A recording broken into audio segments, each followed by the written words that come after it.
جماعت اہل حدیث،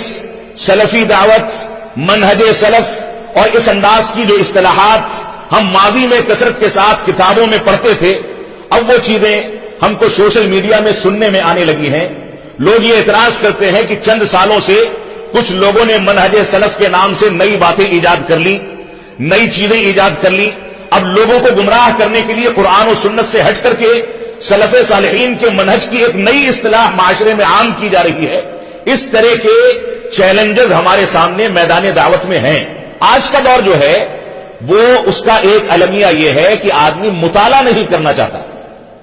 جو مسئلہ آتا ہے بڑے آرام کے ساتھ موبائل کھولا، چند چیزیں دیکھی اور فیصلہ کن بات کر دی۔ گویا دوسرے الفاظ میں آپ یہ کہیں کہ آج کے دور کا المیہ یہ ہے کہ ہم علمی بنیادوں پر فیصلہ کرنے کے بجائے اپنی رائے پر فیصلے کو مقدم کرتے ہیں،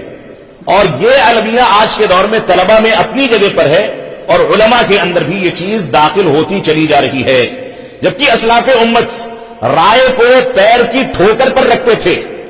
اپنی رائے کی بنیاد پر کبھی کوئی بات کہہ دی تو ایسا لگتا تھا کہ اپنی زندگی کا سب سے بڑا گناہ انجام دے دیا، اور رائے سے ہمیشہ دور بھاگا کرتے تھے۔ صحابہ کرام کو آپ دیکھ لیں، صحابہ کرام کے بعد علماء،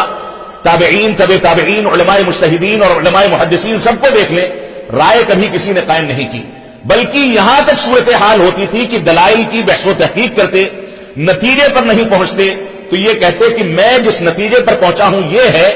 لیکن دوسرے علماء اس کے زیادہ جانکار ہیں، ان سے رجوع کر لیا جائے۔ یہ امانت علمی کا تقاضا تھا۔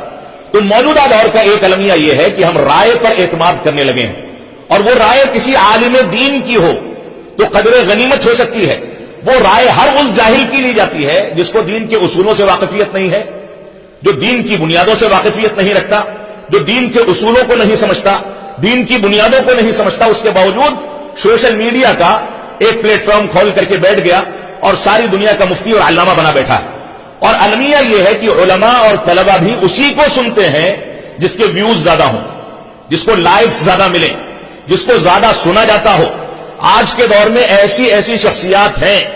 کہ جن کے بارے میں نام لے کر کے علماء کے سامنے تنقید کر دی جائے، جبکہ وہ شخصیت عالم نہیں ہے، تو علماء ناراض ہو جاتے ہیں کہ آپ نے ان کے اوپر تنقید کیسے کر دی۔ بھائی ایک عالم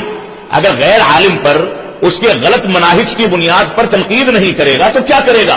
تو یہ امر بالمعروف اور نہی عن المنکر کا فریضہ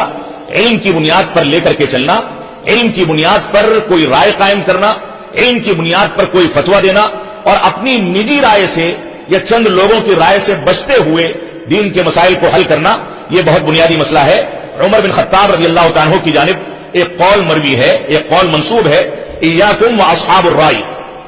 فانہم اعداء السنن، اے لوگوں خبردار رائے دینے والوں سے بچو،